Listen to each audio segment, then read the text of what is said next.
Hey there everybody, it is me, Brian Bond. Welcome back to my YouTube channel, Briclogger. And as you know, we've had a great year on my channel. We picked up over 1,000 subscribers. And part of it is because of the really cool interviews with clogging influencers I've done. We've had Burton Edwards, Brian and Bonnie Steele, Simone Nichols, Tandy Barrett, Mike Curtis, right? And more, Eric Bice, plenty of awesome people.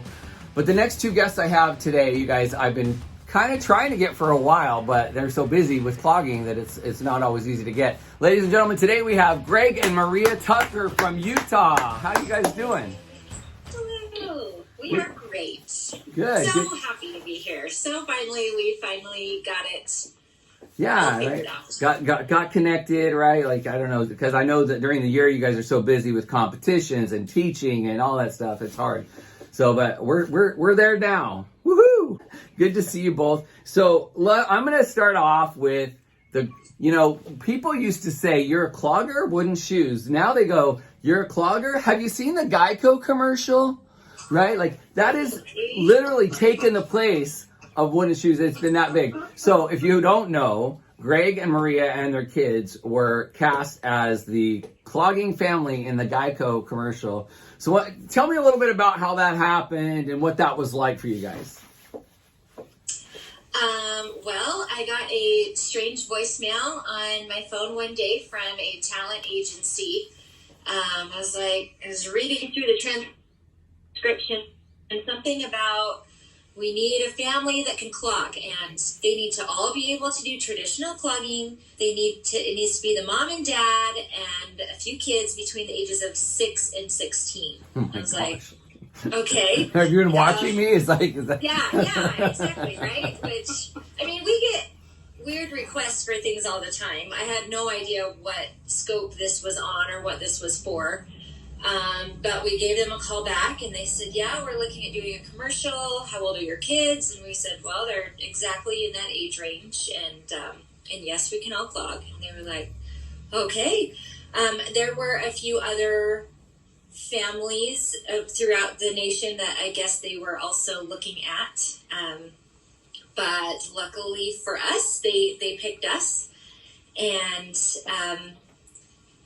before we knew what it was, we had to sign some kind of agreement, right? Some confidentiality agreement. And it also said, have you ever been in a car insurance? Have you ever been in anything for car insurance before? And we were like, no. So both of us looked at each other. We're like, I bet you this is for Geico, because they just like to do funny, crazy things. Yeah. Awesome things. So they asked us for a video, and we actually immediately went over to the studio and began doing some of the more traditional stuff we've ever done. Like, we're talking ultra traditional clogging. Right. Drag slide all the way, like the 1970s, 1980s style, nothing really fancy, just high energy. And we let each of our kids do a little bit of freestyle, all traditional style. It was way fun to just have an exciting time. We call it a hoedown style now. Yeah. We sent the video in, and by the next morning, they'd already called us back and said, okay, we need to actually see a second video. We'd like to see you slow it down even more. And so we pulled the kids out of school. We don't want the high energy. We don't, like... Can I tell you guys... I'm going to tell you guys something too. So I was at the final callback for that commercial the day before they cast it. And they said, you're too happy. You're too happy. And they showed me this video. I don't know, did they show you guys this video? It was like a Eastern European kind of, almost like Hungarian looking heavy folk dance. Did you see that? Yes. And I was like, okay, well, that's not exactly what I do. But anyway, but it translated really well in the commercial. What you guys did really gave them that traditional folk serious effect, right? We got very lucky. We grew up clogging very differently. I did not grow up dancing what we would call modern clogging today. I grew up very traditional only. I didn't do Canadians or anything that had to do with that style stuff until I was much older. It was a nice blending. So we worked together with some of the older things that I had learned, together with some of the things that Maria had brought together. And then our kids were just excited to be doing anything all in the combination. Yeah. And we had so much fun. I will say Geico and the Martin Agency were some of the most amazing people to work with. We laughed, we joked on set. We did it down in California. We had so many funny stories with them. They were amazing to work with. That's awesome. Yeah, and at first they said something like, well, we may not need all 4 of your kids. We might just need a few of them, 2 or 3. And I was like, pick your favorite. You can't do that. If you're going to take somebody out, take me out. Because if you're going to take one child out, that's the end of the world for that child, right? Right. Like the black sheep of the family. So luckily, we didn't have to push that. They were like, "Oh no, we want them all. We want them all." I was like, "Okay, great." But they. No, you go ahead. Sorry. No, you go ahead. I was going to say they flew us down to Universal, and the kids got to be treated like, celebrities for a couple days, which they thought was so cool. The coolest thing in the world, right? And really, that is you guys. That commercial really is going to have a huge, lasting impact on clogging. I've heard people. I personally can always find the humor in the style of dance we do. Right, clogging does have a kind of comedic. When I say laughable, I mean laugh with us, laughable aspect to it. Yeah. There's a really cool aspect to it that a lot of people don't get to know.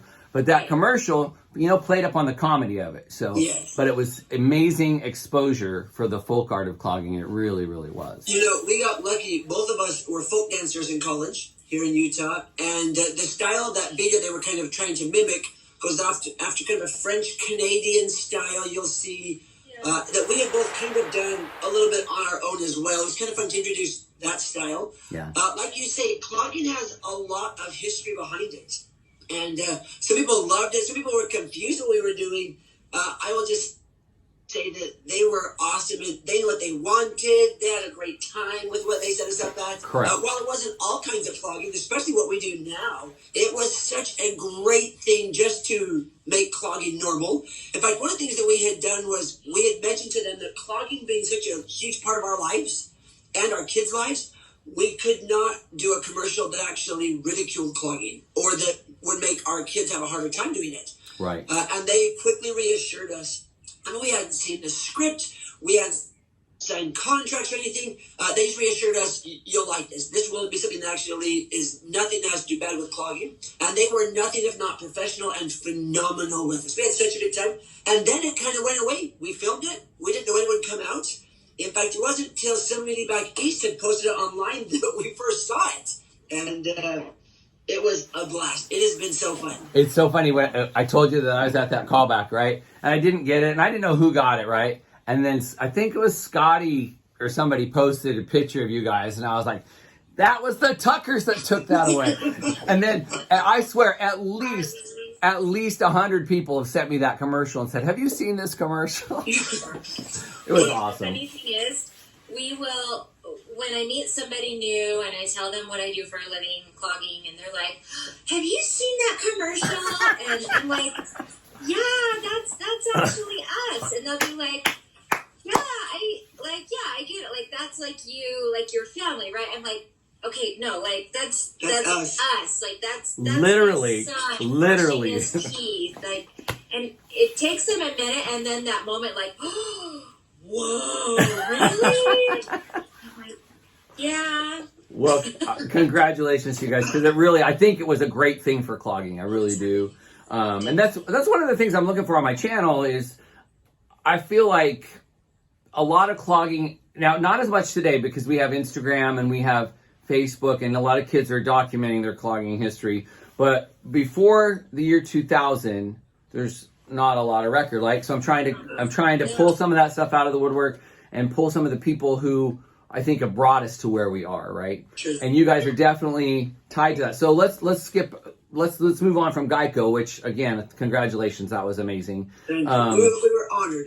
Happy to represent the clogging world. Absolutely. And you know what? I don't think they could have picked a better family to represent, right? Like totally perfect family that lives clogging, right? That really loves it and is passionate about it. So tell me how you both started clogging and then also how you met. Now I know Greg has a long history. Okay, so my dad taught clogging. He learned clogging at BYU with the folk dancers, along with many people through Mary B. Jensen. And then when he graduated, he taught music and choral studies at high schools and junior highs. And eventually, by the time he was here in Utah Valley, he began to start a group of cloggers as part of his high school. It was called Cloggers West. And it had a high school group, and then it had junior high. It had a clogging school. And when I was really young, clogging took off. I mean, it was very popular in Utah. In the 80s? Early So 80s. so popular. Ginormous. And to the point to where his group would perform almost every weekend of the year. Like, they were very rarely not performing. And I was a little kid, so I just started to clog in his school along with all of my brothers and sisters. So I have 4 brothers and sisters. All of us were cloggers, all of the time. My dad taught clogging. It's kind of what we lived and breathed. It's what we did. We played sports, but we were the clogging family. And then as I grew up, rather than competing a whole lot, around the age of 12, my dad's groups began to stay more that traditional style and just went to Europe. We did folk festivals the entire time. Cool. Until college. How did you start clogging? I started clogging when I was about 8. I had just moved to Utah, and I saw clogging in a talent show, I think. It was like, ooh, what's that? And I started at Cloggers USA, owned by Mary Jex. Ah, Mary Jex. That's a name I haven't heard for a long time. Wow. Yeah. Within a couple of years, she sold it. It became Liberty Cloggers. Yep, I remember Liberty Cloggers. Okay. Yeah, and then that became Western Expressions. Yeah. And then when I was, and I grew up basically competing. That's what. Was Marcy Powell Western Expressions? She was. Okay. Yeah. So Marcy came when I was about 15. Okay. And she had a big influence on my clogging and how I competed, where I competed, those types of things. And so I grew up very much in the competition world of clogging, kind of a foot in America on Stage and a foot in NCHC, and later. Right, because Marcy's team had a nationwide presence in almost a more Eastern style of clogging. So Marcy was from Missouri. Yeah. And she moved here to go to BYU and came to our studio and asked if she could help. And so, yes, she was very steeped in that Eastern and kind of central country clogging. Cool. I have to say, I saw Marcy when she was a freshman. I was a freshman. We were both trying out for the folk dancers. Marcy's sounds were so unreal. My jaw literally hit the floor. I remember thinking, oh my goodness, like, how did she make all those sounds? I love it. You know what I remember? Marcy and I only crossed paths in terms of some of her dancers would dance with me with Powerhouse, right? We were that way. But what my impression of Marcy Powell, hi Marcy, if you see this, is that she was a fierce director. She knew how to make her team work hard and accomplish good things. She did. We made great strides once Marcy came. So then we have Greg Tucker, traditional clogger, European Folk Dance Festival. We have Maria, competition clogger. How did Greg and Maria meet and become clogging magic? So this is a funny story. Keep it short. In the early 80s, competition began to go big here in Utah. My father, Terry Tucker, had one. Dennis Kobe had one. Brian Steele started one. And we happened to find out after we were married that I was a judge once at a competition that Maria was at. Not that we met each other at all. But years later, we were both at BYU. We were members of the folk dancers there. And as we were each, she was trying out for a team that I was helping to assist on the tryouts with. And we happened to meet there. Maria, if you remember, if you're younger, used to have these golden curls that just went for days. And everybody knew Maria and her curly hair. We'll send you a picture. Okay, yeah. It's just unreal. And I remember seeing her. I said hi to her quickly. And then over the next 3 or 4 months, we got to know each other. We were both kind of known as some of the cloggers there at BYU. There were some amazing cloggers there at the time. And we were 2 of them happily. And we just began to meet and then to date, being on the folk dance team. And from there, it just kind of took off. We meshed really well. Like, we could go on a date and talk about clogging for hours. I love it. We knew things we did. And yeah. Well, we met. We talked a few times. We had some conversations where, Oh, there was one time he was like, well, you're a clogger. I'm a clogger too. And I was like, awesome. Show me something. And he's being funny. I don't know he's being funny. He does a leg lift and a basic, right? Right. And I'm like, oh, that's great. Like, I'm thinking that he like is in one of the like 100 level beginning classes or something. Right. There's tons of folk dancers that take the clogging classes. And so I said something like, oh, well, do you know, can you do some double doubles? And he instantly was like, of course I can do double doubles, girl. I mean, come on. And I was like, oh, sorry, right? So I think we kind of didn't talk for a while after that. Then we ended up at a dinner dance for the whole folk dance organization, and we were paired up with opposite people, but we doubled together. We spent the whole night talking and laughing. We started dancing. just talking about clogging and people that we use through clogging and things and that. So we were like, oh, well, that's cool. The dates we were with got very little attention. I promise we didn't get married just because we're both cloggers. But you know what? That's one of the things I'm focusing on lately is the importance for clogging as a folk art one of the aspects that I think is amazing about it is how many families dance together. How many families, husband and wife, kids, my family did it. Brian and Bonnie Steele did it. You guys are doing it. There's not a lot of like, Bond family jazz dancers, Bond family hip hop, right? Like there might be some brothers and sisters that dance together, but think of that strong family connection. So obviously that's taken off for your kids. Do your kids all love clogging, or do they clog because you clog? So what's interesting is on Maria's side of the family, she's the only clogger on her side of it, having come into it. And then all of her nieces and nephews, or most of them, have now clogged because Maria did. On my side, because my dad had all of my brothers and sisters clogged.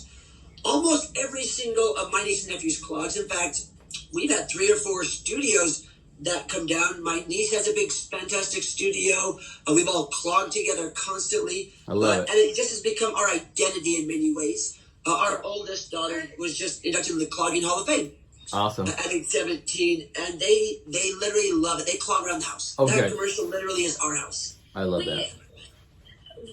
Some people ask us if we make our kids clog, and no, they grew up in this house, right? And that's what we do. We're always listening to music or cutting music or teaching or this or that. And so some started later than others, but as for now, they still all do it. They like it. I don't force them to stay in it at all. But especially since this commercial, they're happy to be live it up, right? now. That's awesome. I've seen your kids clog at competition over the years, and they always look like they love it. They're really talented, but it's always exciting to watch somebody dance who's passionate for it. In fact, I'll tell you what I tell people about Maria Tucker, right? And Maria, I know we personally haven't had a lot of interaction, but there's a lot of clogging that I consider an over choreographed that people can't actually accomplish and make it look performable and natural. And I have never seen you personally do anything, no matter how difficult it is, that doesn't just look stunning and beautiful on stage. It's a very high compliment. Like you can do everything technical I've ever seen you do. You make it look so artistic and natural. It's a beautiful thing. Thank you very much. You're welcome. You are a great example to my students, like Caitlin, when she was working hard. I always be like, you need to watch Maria. You need to watch Maria, right? All right. Thank you for that compliment. That means a lot. And it's heartfelt. It is heartfelt. That's the end of part 1 of my conversation with Greg and Maria Tucker. Make sure to check out part 2. We're going to talk about America on Stage, America's largest dance competition organization, and also about their studio experience with Rocky Mountain Express. Make sure to subscribe, click like, share the video, and come back for some more.